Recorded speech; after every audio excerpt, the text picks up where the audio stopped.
Hey Harvestime, it's Pastor Kyle here, and I want to give you the practical how to lead a group. So we're going to look at this model for micro campuses specifically, but it can be tailored to a lot of different things. So there's kind of just four main things. First one is kind of the before the group even begins, a couple days before, is number one, just invite and call and message.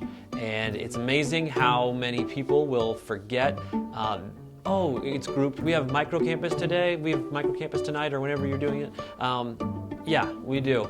And you'll remind them the next week and they'll forget. And so just be ready to call, message, email people, because unfortunately people's lives, they get busy, and this might not be as important it is to us, it might not be on their radar. So make sure, number one, you're inviting people, and just call and message them right away. The second thing is prepare.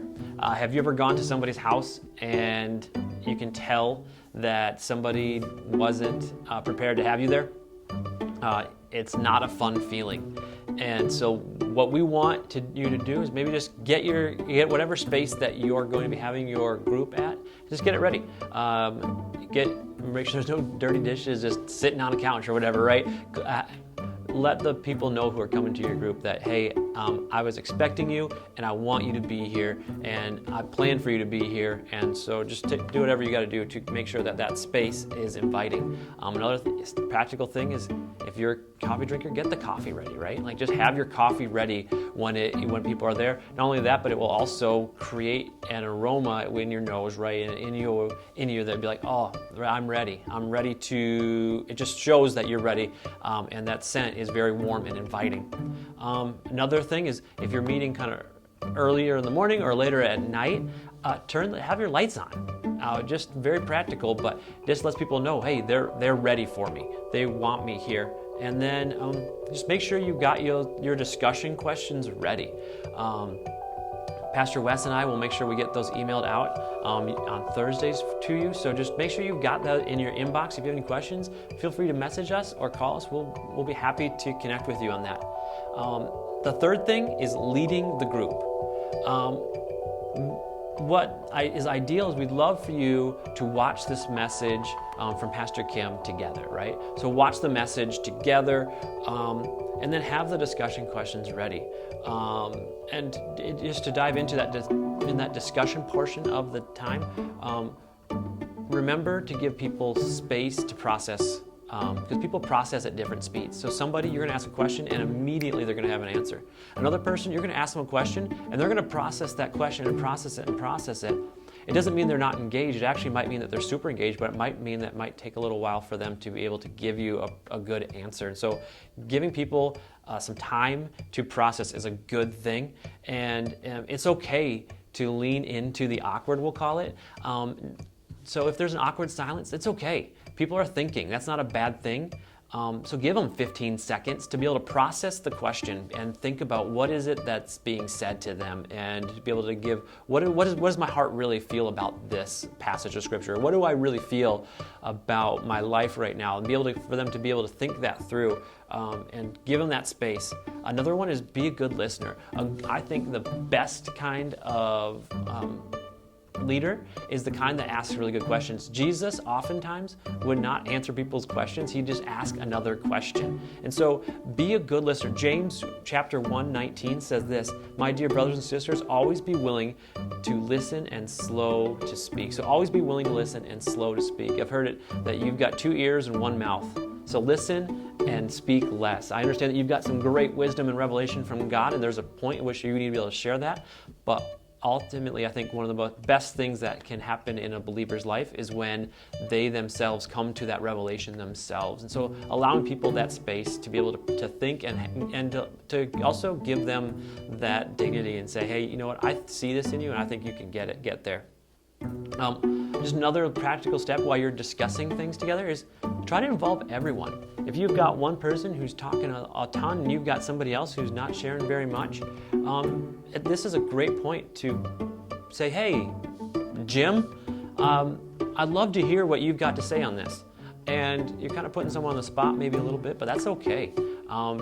As leaders, our job is to try to get everyone involved, everyone talking.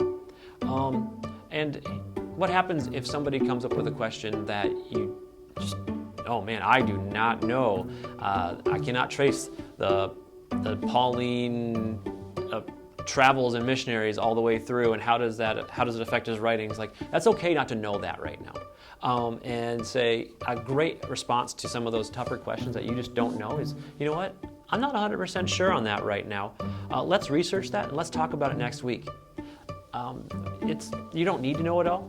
I don't know it all, and to try to make up an answer just on the spot, that can be tough. So be open and honest. Say, I don't know. Do some research if you can't find anything. As a staff, we want to help you. And then, while you're in your group and leading it, we want you to watch the message together, discuss some of those questions together. But I think a huge part of the Christian faith is to pray. And so we would love for you to pray together.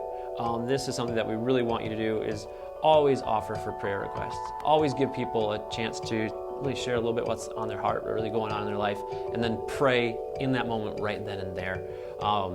And do your best. If you got a bunch of new people that you maybe don't know, do your best to try to memorize names. If you need to do the name tag thing for a week, whatever. There's no formula on that. Whatever you feel comfortable doing with, it's your home. Whatever you want to do with that. But do your best to pray people's names. People like to hear their name. It's their favorite word in the English language is their own name. So when you say their name, it just validates who they are as a person and that they're worth remembering. So that's that. And also just remember this, is that Jesus himself said that my house will be a house of prayer, Matthew 21:13. And as we've been stating, the church is way more than a building, and that's been more evident now than ever. And so church, we're called to pray. And so we're not going to compromise on that, and we think this is going to meet a really big need. So that's what happens before and during the group. What happens post-group? What happens after the microcampus is done? The thing that we really want is we want you to be in contact, to try to send one message, send one email, send an e-card, leave a Facebook message. If you're on Instagram, do the Instagram thing. If you're a TikTok person, do the TikTok. Snapchat. We don't care how you do the messaging, but just try to message everybody in your group. Honestly, it's one of the greatest things to get is mail. If you mail and handwrite a note to somebody, wow, that means the world to somebody. And so just be in contact one time throughout the week, and then be in prayer. We're going to challenge you to pray for the people that are in your micro campus, how to pray for them every week. And so that's going to be part of what you do. And then lastly is to commit to your own spiritual development. As pastors and leaders, we believe that we don't lead people to places that we've never been. And so we want to continually be developing and growing in the Lord, reading our Bible and praying. There's books, sermons, podcasts. There's just so much content out there for you to check out. If you have anything, want to know more, we'd be happy to give you some things. But otherwise, as leaders, we cannot just be okay with yesterday's manna. We got to get something new. And so we just want to encourage you, commit to your own personal spiritual development. So that's kind of the nuts and bolts of how we want the night to kind of look. If you have any questions, feel free to ask us. We want to help. And otherwise, guys, thank you so much for stepping up. We believe that this is a season where, because you stepped up, the church is going to grow and be edified in a way that wouldn't have happened before. So thank you, guys. We love you and appreciate you. Have a good one.